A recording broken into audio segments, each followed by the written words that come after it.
একজন আমায় হরণ করেছিল, অন্যজন ঠেলে দিয়েছিল আগুনে। আমি কোন দিকে যাব? তাদের সমস্যা ছিল নিজস্ব ও পারস্পরিক। ভাতৃদ্বন্দ্ব, গুপ্ত হত্যা, কুবেরের বিষয় আশয়, যে নানা মহলের কূটনীতি আর ভাবমূর্তির চিন্তা, জমি ও জমি দখলের লড়াই। তার জন্য রাক্ষস, রণবীর, বজরং বা বানর, কত রকম যে সেনা। আমার সঙ্গে তাদের কোনো সংঘাত ছিল না। তবু একজন আমার চুলের মুঠি ধরে হিঁচড়ে তুলেছিল রথে, আর অন্যজন নির্দেশ দিয়েছিল অগ্নিপ্রবেশের।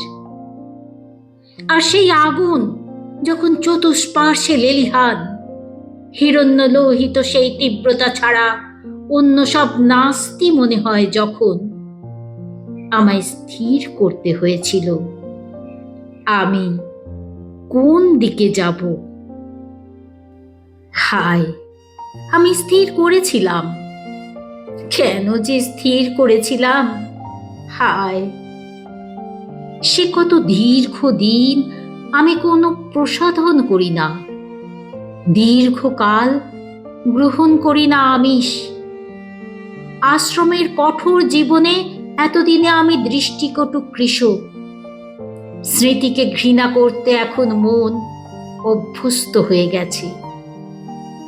অবশেষে অর্ধশিক্ষিত এক ভাস্করের হাতে গড়া নিজের আদলের এক সুবর্ণপিণ্ডের সামনে আজ ততোধিক নির্বিবেক শত শত মাংসপিণ্ডের সামনে আজ আবার যেন লেপ্টে ধরেছে সেই আগুন।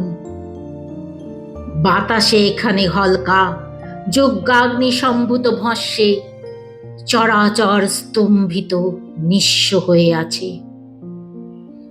সেই সময় যখন দিন বা রাত্রি কিছু বোঝা যায় না, কানের পর্দা বেয়ে চুয়ে নামে গলিত প্রলাপ। কি এদের অভিপ্রায়?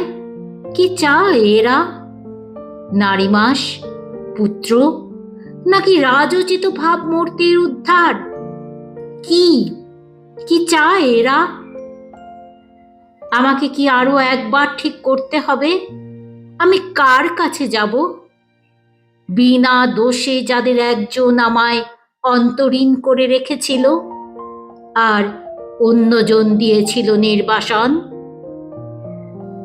হে অযোধ্যার পুরস্ত্রীগণ, যাদের জন্য আপনারা প্রস্তুত করেন ঘৃতপক্ষ তণ্ডুল, যাদের সন্তান আপনারা ধারণ করেন গর্ভে, যাদের কল্যাণ কামনায় আপনাদের হাতে শঙ্খ কঙ্কণ, তারাই তুলেছিল আমার নির্বাসনের দাবি।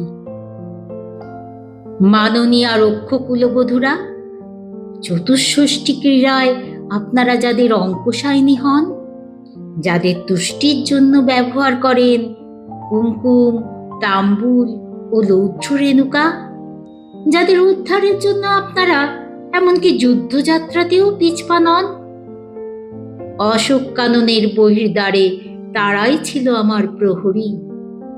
প্রতিদিন তাদের দৃষ্টি আমাকে লিহন করেছে। অহোরাত্রি শুনতে হয়েছে যৌন উপহাস।